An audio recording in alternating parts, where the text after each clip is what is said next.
I want to move to another topic that affects Americans' ability to compete in a global economy, and that's education. Please describe the key features of what you consider to be the best education system in the world, and tell us your goals and timetable for making U.S. schools among the best. Senator Edwards, 1 minute. The starting place is to get the children young and get them on the right track, which is why we ought to have universal pre-K for 4-year-olds in America. We also should go younger than that to deal with the nutrition, health needs, child care needs of younger children based on some models that have been developed here in Iowa and also in my state of North Carolina. I think we ought to have a national teaching university where we attract the smartest, brightest young people in America to this university. It's like the Naval Academy, and we pay for their education, and they go out to the places in America where we so desperately need them. I think that we ought to give bonus incentive pay to teachers who are willing to go to the most difficult places. We need to radically change No Child Left Behind, and if that doesn't work, we should get rid of it. But there are huge changes that are needed in No Child Left Behind.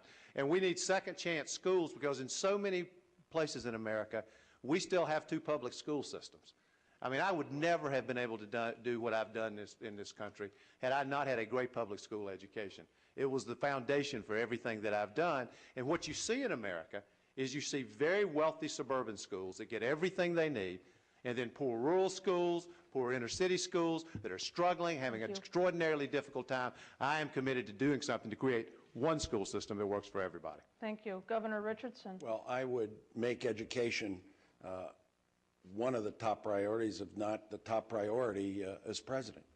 And I would start early. Preschool for every child under 4. You get to kids before you're 4. Full-day kindergarten. That is desperately needed. You talked about a timetable. I would say that within 15 years, America becomes #1 again in science and math in K through 12. We're 29th in the world. I would hire 100,000 new science and math teachers. I would create science and math academies. I would revise and strengthen the high school curriculums with local control. Here's my position on No Child Left Behind. I don't think you can reform it.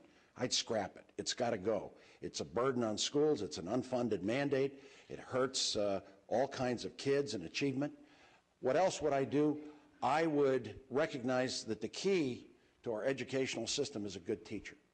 And we disregard our teachers. We disrespect them. We don't pay them enough. I'd have a minimum wage starting salary of $40,000. And then finally, I would have art in the schools as a way to stimulate kids being stronger in science and math proficiency. But if we're going to be competitive, if we're going to keep families together, if we're going to be a society that values unity, education is the key. Governor, I do have to ask a follow-up question, and that is, how should people look at the education in your state and where education ranks in your state, and interpret from that what changes you would make in America? Well, we've made enormous progress in my state. We were 49th in the world in the country in teacher salaries. We're 28th today.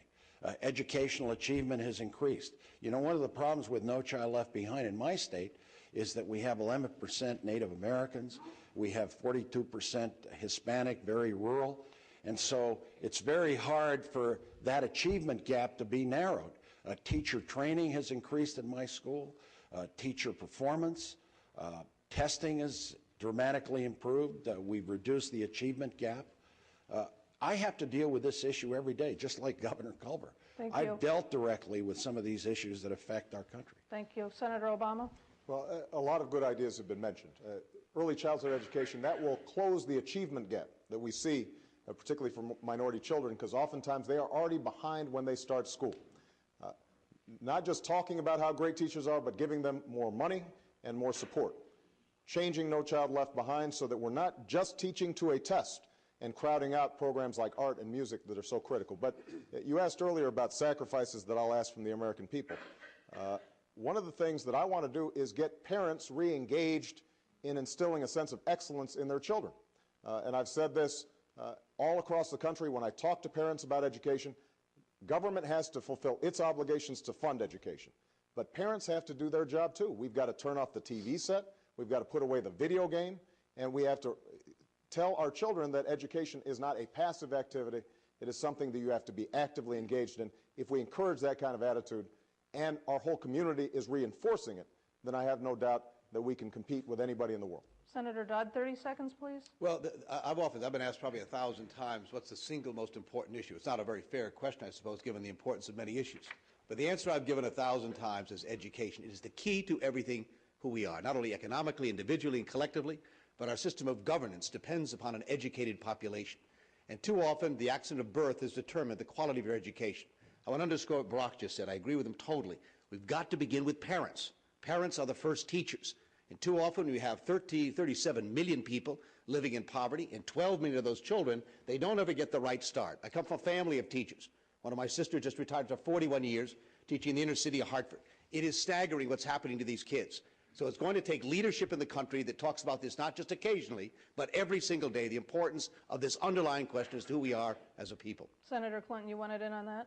I do, because I've worked on behalf of education reform for a very long time, and I know that the President has a certain bully pulpit that can be used on behalf of education to do exactly what Chris and Barack and others have said. I'm privileged, to have a family that supported me in education. My daughter's here today. Obviously, Bill and I were incredibly focused on her education. So the federal government only pays 10% of the costs of public education. Let's use those dollars strategically. Let's do what we've said we were going to do. How about funding special education, which we never have to the extent that we promised, putting a lot of burdens on states and local districts?